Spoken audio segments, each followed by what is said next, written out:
God bless you, Bishop Shaver here. Got a news alert this morning. I was watching the news, and they had made a statement that really got my attention. They said, never in the history of America have we seen so many that are fleeing from the churches. They're fleeing from religion. Well, you know, when I talk about religion, I want to talk about the biblical truths. I want to talk about the standard that Jesus set for us. I want to speak about a heart condition. And they said so many are fleeing from the churches. Churches are closing down. But yet there's so many that when you ask them, are you saved? They say yes. How do you know you're saved? Well, I went to church. I did this. I did that. Instead of saying I'm saved through the blood of Jesus Christ, which no man can come to the Father unless he comes through Jesus. And so we look at this right here. Our youth are out of control. We see that right now our government's out of control. Spending's out of control. Debt in this nation, credit card debt is out. It's just outrageous. We look at the church today, and we see 60% of the members in the church are struggling financially, emotionally, socially.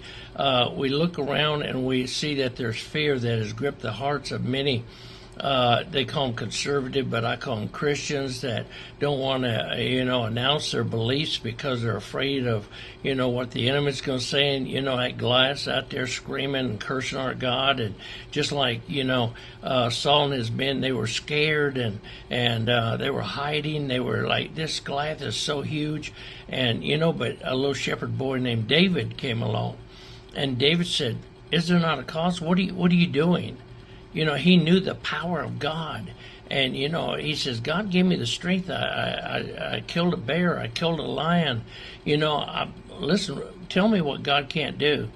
And so, I just look around and I see so many today in their family. They're afraid to speak up, about their Christian values. They're afraid that they're going to offend somebody. But let me tell you something right now. If one side has all the communication, if one side is, is the only one talking at the table, and the other side is not saying anything, well, then we know who's going to win the conversation. We have to have a balance, and that means we have to answer. When they give us a question, we have to answer it. We answer it with biblical truths. We answer it with a standard that is proven.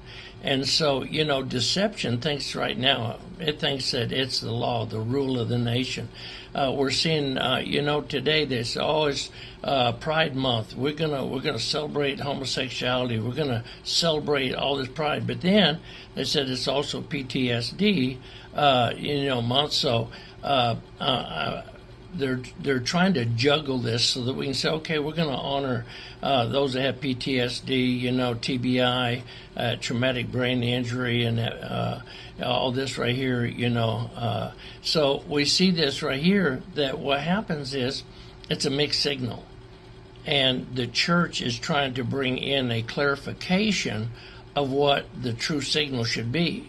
And that is the Great Commission. And so Matthew 28, verse 19 and 20.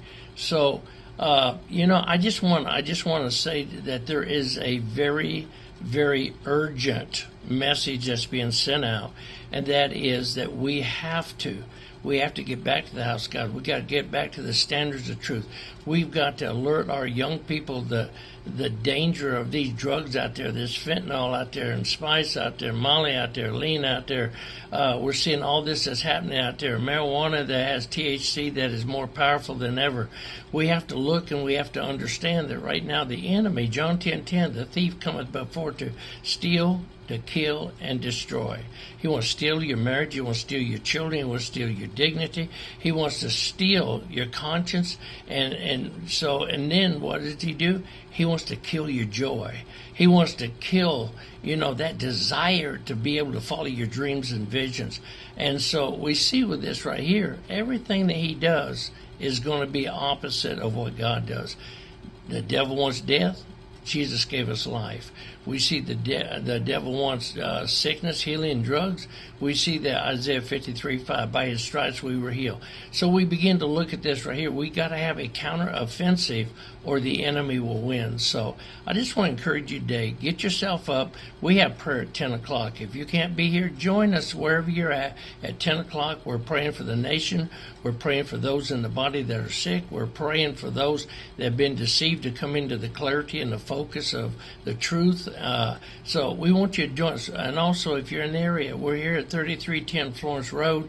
Our service starts at 10:45. We have praise. We have worship. We have the Word. And we want you to come out, be right now, get get recharged, get your spiritual battery that seems to be dead. It's not starting anything.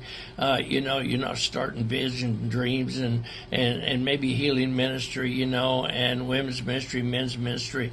But we want to get you recharged. We want to get your spiritual battery on full, okay? All right, this is Bishop Shaver saying, let's go serve our King. Let's rise up, stand up, speak up, because one day we're going up. God bless you, and we love you.